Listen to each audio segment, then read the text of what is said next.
चलिए बढ़ते हैं आज की कहानी की ओर। मेरे गांव के बगल में ही एक छोटा सा स्टेशन है। छोटा स्टेशन होने की वजह से वहां पर ज्यादातर गाड़ियां नहीं रुकती, सिवाय कुछ लोकल ट्रेन्स के। ज्यादातर तो स्टेशन खाली ही पड़ा रहता है। चूंकि मेरा घर स्टेशन के कुछ ही दूरी पर है, तो मैं अक्सर रात को स्टेशन पर ही सोने चला जाता हूँ। वो क्या है कि हमारे गांव में लाइट नाम मात्र के लिए आती है, और गर्मियों के दिनों में तो पूछो ही मत। इसलिए मैं स्टेशन के प्लेटफार्म पर लगे बेंच पर सोने चला आता हूँ। यहाँ पर ट्रेन आए या ना आए, मगर नींद बड़ी अच्छी आती है। ऐसे ही एक रात जब मैं गौरा स्टेशन के प्लेटफार्म पर सो रहा था, तो अचानक ही किसी के कदमों की आहट से मेरी आंख खुल गई। और जब मैंने हल्की सी आंख खोलकर देखा, तो पाया कि एक लड़की अपना सामान लिए ट्रेन में चढ़ रही है। ट्रेन पर नजर पड़ते ही मैं एकदम से उठकर बैठ गया। ये पहली बार ही था जब कोई ट्रेन उस स्टेशन पर रुकी थी। वैसे तो यहाँ मालगाड़ियां कई बार रुकी हैं। उस लड़की के ट्रेन में चढ़ते ही ट्रेन खुल गई, और मैं ये देखकर आश्चर्यचकित था कि ट्रेन मेरी आंखों के सामने से निकल गई, मगर ट्रेन के चलने की जरा सी भी आवाज नहीं आई। खैर, मैं अभी भी उबासियां ले रहा था, तो मैं वापस सो गया। फिर अगली रात जब मैं स्टेशन पर सोने आया, तो पहले से ही स्टेशन पर मालगाड़ी लगी हुई थी। वैसे तो मुझे उस मालगाड़ी से कोई प्रॉब्लम नहीं थी, मगर उस मालगाड़ी के चलते हवा में खलल जरूर पड़ रही थी। मैंने चुपचाप अपने रोज की जगह पर जाकर बिस्तर बिछाया और लेट गया, और इसी बीच मैं कब गहरी नींद में सो गया पता ही नहीं चला। लेकिन जब कुछ आहट आई, तो मेरी आंख एकदम से खुल गई, और आंख खुलते ही सबसे पहले मेरी नजर उसी कल रात वाली लड़की पर गई, जो आज भी उसी ट्रेन में एक बैग लिए चढ़ रही थी। मगर आज उसके साथ एक और आदमी था, जो किसी पुतले की तरह अपना सर झुकाए उसके पीछे खड़ा था। देखते ही देखते वो लड़की अपना सामान लिए ट्रेन में चढ़ गई, और उसके चढ़ते ही वो लल्लू राम भी। मैं उस वक्त उन्हें देखते हुए यही सोच रहा था कि ये कौन सी ट्रेन है जिसका स्टॉपेज यहाँ पर दे दिया गया है, वो भी सिर्फ एक पैसेंजर के लिए। मैं ये सब सोच ही रहा था कि तभी वो ट्रेन एक बार फिर से बिना किसी शोर शराबे के वहां से चली गई। उस ट्रेन के जाते ही मेरी नजर उस मालगाड़ी पर गई, जो पहले से ही वहां पर खड़ी थी। उस मालगाड़ी को देखकर मेरा माथा बहुत बुरी तरह ठनका, क्योंकि जिस ट्रैक पर मालगाड़ी पहले से ही खड़ी थी, तो उसी ट्रैक पर वो ट्रेन कैसे आई। मैं उस वक्त इतना डर गया था कि मैं उसी पल अपना बोरिया बिस्तरा लेकर घर लौट आया। मगर अब मुझे रह रहकर उसी ट्रेन का ख्याल आ रहा था, जिस वजह से मेरी पूरी रात बेचैनी और करवटें बदलते हुए बीती। फिर जब अगली रात हुई, तो मेरा ध्यान अभी भी स्टेशन पर ही था, मगर अब मेरी इतनी भी हिम्मत नहीं हो पा रही थी कि मैं रोज की तरह वहां पर सोने जाऊं। हालांकि आज कुछ ज्यादा ही गर्मी पड़ रही थी, तो मैंने घर के आंगन में अभी खाट डाली ही थी कि विवेक सर पर गद्दा लिए मेरे पास आया और बोला, भाई ये गलत बात है यार। आज जब मैंने तेरे साथ स्टेशन पर सोने का प्लान बनाया, तो तू यहाँ आंगन में सो रहा है। ये सब नहीं चलेगा भाई, चलो उठ, स्टेशन पर ही सोएंगे। उसकी बात सुनकर मेरा एक बार तो मन किया कि मना कर दूं, मगर मैंने ऐसा नहीं किया। मैं ये जानने के लिए कि वो ट्रेन वाली घटना कहीं मेरा वहम तो नहीं है, ये जानने के लिए मैं विवेक के साथ स्टेशन की ओर चल दिया। फिर जब मैं विवेक के साथ स्टेशन पहुंचा, तो पाया कि वहां पर बहुत ही अच्छी हवा चल रही है। विवेक तुरंत ही अपने सर से उस गद्दे को नीचे रखते हुए बोला, आज तो बड़ी ही अच्छी नींद आने वाली है भाई। इतना कहकर वो बिस्तर बिछाकर आराम से लेट गया, और मैं भी उसी के बगल में लेट गया। फिर मैं उसी ट्रेन के आने का वेट करने लगा, जिसमें वो लड़की चढ़ती है। कुछ ही देर में विवेक तो खर्राटे भरने लगा, तो वहीं मेरी भी अब आंख भारी होने लगी थी। मैं सोना नहीं चाहता था, मगर उस ठंडी हवा में शायद कुछ नशा सा था, जिसके चलते मैं भी कब सो गया पता ही नहीं चला। फिर जब अचानक ही मेरी आंख खुली तो मैंने देखा कि वो ट्रेन जा रही है। उस ट्रेन को वहां से जाते देख मैं एकदम से उठकर बैठ गया और मैं मन ही मन ये सोचने लगा कि आज फिर मैं ये जान नहीं पाया कि ट्रेन कब आकर निकल गई। मैं अभी पटरियों की तरफ ही देख रहा था कि मुझे किसी के कदमों की आहट सुनाई दी। जब मैंने पलटकर उस तरफ देखा तो पाया कि वही आदमी जो कल रात उस लड़की के साथ था, वो अपना सिर झुकाए स्टेशन के बाहर जा रहा है। मैं उसे देखते ही एकदम से उठा और उसको आवाज देते हुए बोला, अरे ओ भाई साहब, जरा सुनना।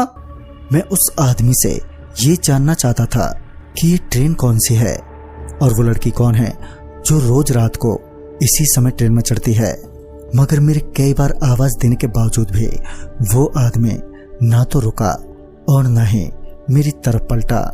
जब मुझे लगा कि वो ऐसे आवाज लगाने भर से नहीं सुनेगा तो मैं उसे रोकने के लिए उसकी तरफ दौड़ा। मैं अभी उसके थोड़े करीब पहुंचा ही था कि वो आदमी एकदम से गायब हो गया।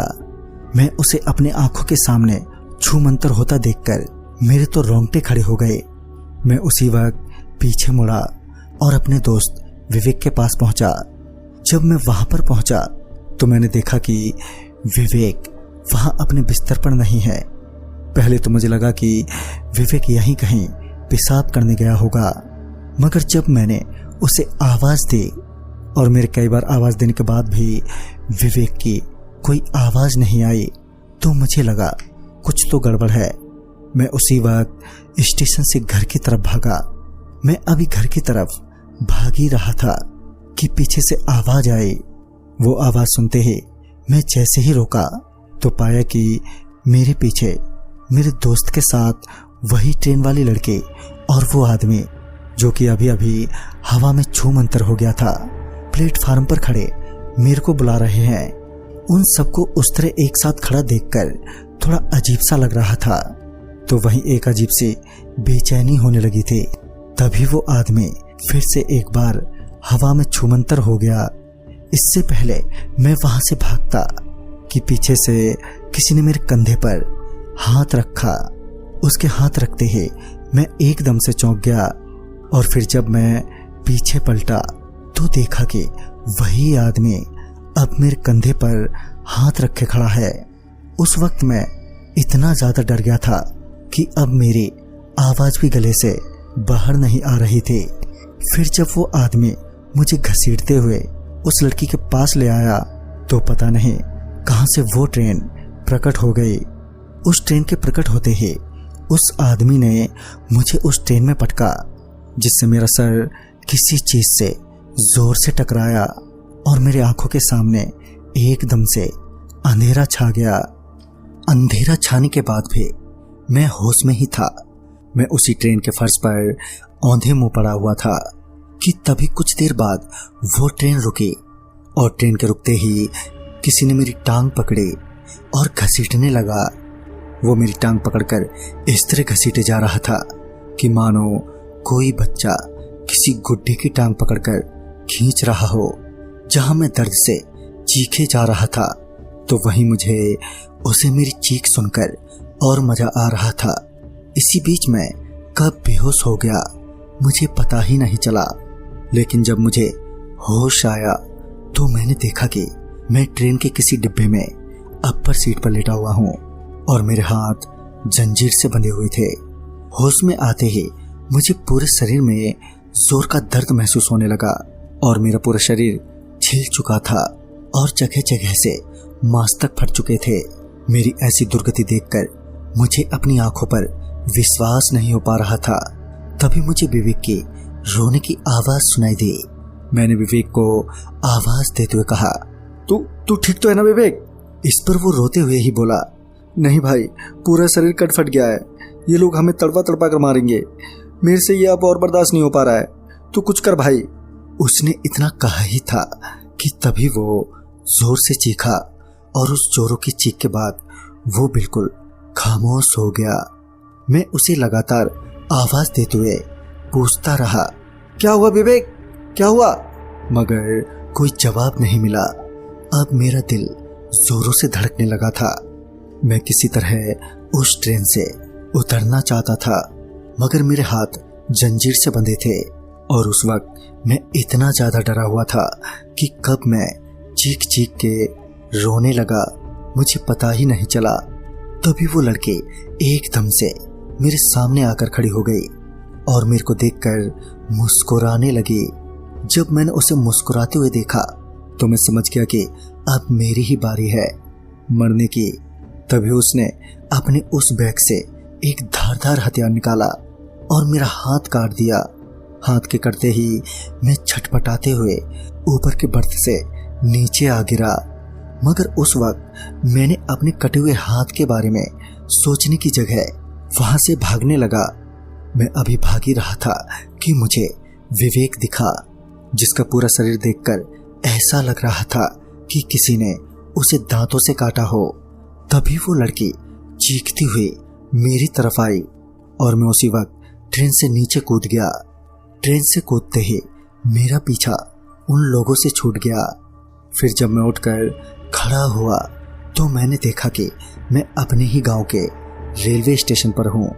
मैं तुरंत ही अपने घर पहुंचा, जहां लोगों को पता चलते ही वहां पर हंगामा मच गया।